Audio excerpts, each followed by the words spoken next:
How a couple gets on behind closed doors can be a source of intrigue, and that's especially true when you're a member of the royal family.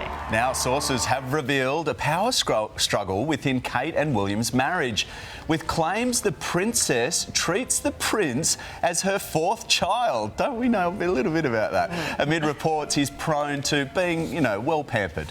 Royal author Tom Quinn joins us now. Good morning to you. How on earth do we know this?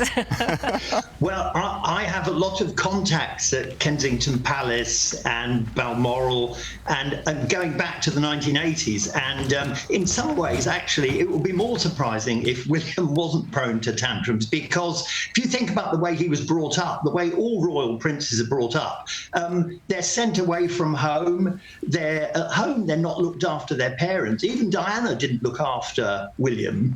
They employed paid nannies. So these boys grow up emotionally damaged, a bit like Charles. Charles has Camilla, and Camilla treats Charles very much as if she was his mother.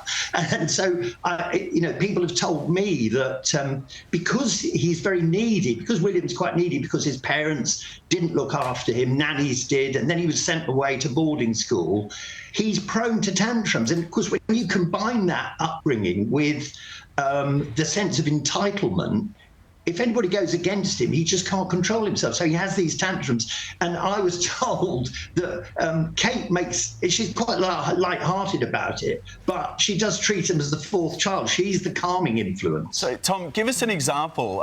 We read about Harry's depiction of the fight that they had at Frogmore Cottage that time. Tell us a little bit about that, an example.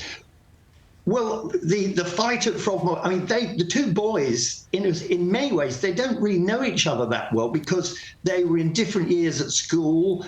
When they were sent away to school, they were not together. They were separate. If you're 2 years apart, you don't mix very much. And they did fight as children, as teenagers, for example.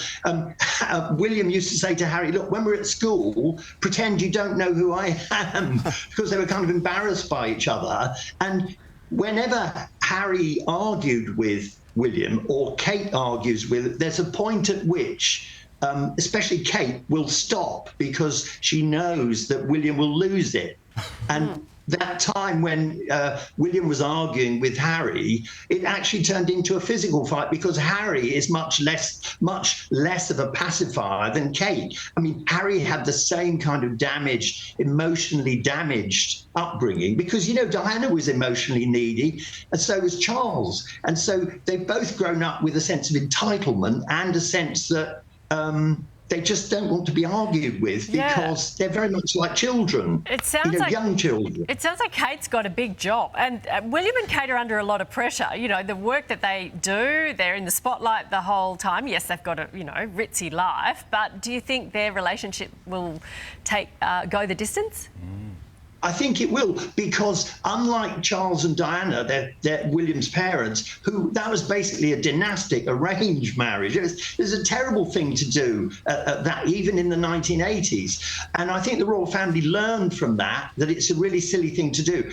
William was drawn to Kate precisely because she had the kind of stable, warm upbringing that he didn't have. So they're like the positive and negative on a battery, whereas if you put two needy people together like Diana and Charles, it's not going to work. So I think because Kate always tries to persuade William not to lose it, because she's the calming influence, she's figured him out. He always feels safe. Go Kate. Yeah, they've got a manageable relationship, it seems. Tom, thank you so much. Yeah. And your book is out as well, The Gilded Youth, an intimate history of growing up in the royal family. It's available right now. Tom, thank you.